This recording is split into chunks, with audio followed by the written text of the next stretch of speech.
मेरा नाम डॉक्टर अनस अबरार है। मैंने डॉक्टर ऑफ फ़िज़िकल थेरेपी और उसके बाद पोस्ट ग्रेजुएशन की है। मैं इस वक्त लाहौर के प्राइवेट सेक्टर हॉस्पिटल के आईसीयू में सर्व कर रहा हूँ। इसके साथ साथ मैंने पॉलिटिकल साइंसेज में मास्टर्स किया है और मैं शोबा सहाफ़त से भी वाबस्ता हूँ।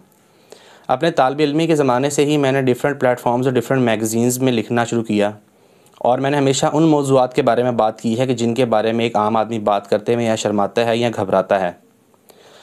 अपने कलम की ताकत को इस्तेमाल करते हुए मैंने बहुत से ऐसे मौज़ूआत पर बात की है कि जिसकी वजह से मुझे बहुत शदीद मुखालफत का सामना भी करना पड़ा है, लेकिन मैं उसके बावजूद भी घबराया नहीं हूँ और मैं आज तक उन मौज़ूआत पर लिखता चला आया हूँ। अब चूँकि मॉडर्न वर्ल्ड है और डिजिटलाइजेशन का दौर है, तो मैंने भी इन प्लेटफॉर्म्स पे शिफ्ट होने का इरादा किया है, क्योंकि वक्त की कमी के बाइस जो है वो लोग तहरीर को ज़्यादा पढ़ भी नहीं पाते हैं और वीडियो देखना लोगों के लिए आसान भी होता है। अब इस प्लेटफॉर्म पे जिन चीज़ों को मैं डिस्कस करूँगा उनमें हमारी लाइफ में जो डेली हमारे साथ प्रॉब्लम्स हो रहे होते हैं उनको किस तरह से सॉल्व किया जाए, उनकी कॉजेज़ क्या होती हैं, फिर हमारे माशरे की वो बुराइयाँ कि जिनको हमने एक रस्म समझ के एक्सेप्ट कर लिया है और हम फ़्लो के साथ चलते चले जा रहे हैं। इसके अलावा जो है हमारे माशरे में वो तमाम जो फैक्टर्स हैं जिनकी वजह से लाइफ हमारी बहुत ज़्यादा मुतासिर हो रही है, उनके बारे में भी मैं बात करूँगा।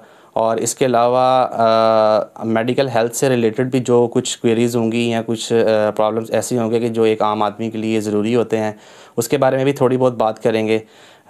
बेसिकली तो मैं हेल्थ प्रोफेशनल भी हूँ, लेकिन इस चैनल को बनाने का मकसद जो है वो हेल्थ के बारे में इतना ज़्यादा नहीं था। मेन जो था मेरा वो दूसरा सोशल जो प्रॉब्लम्स होते हैं उनके बारे में डिस्कशन करना था। तो उम्मीद है कि ये जो सफ़र आज शुरू होने जा रहा है ये काफ़ी ज़्यादा जो है वो सूदमंद साबित होगा और हमारे माशरे में जो प्रॉब्लम्स इस वक्त प्रिवेल कर रहे हैं उनके लिए ये एक तरह का सद्देबाब होगा। Thank you.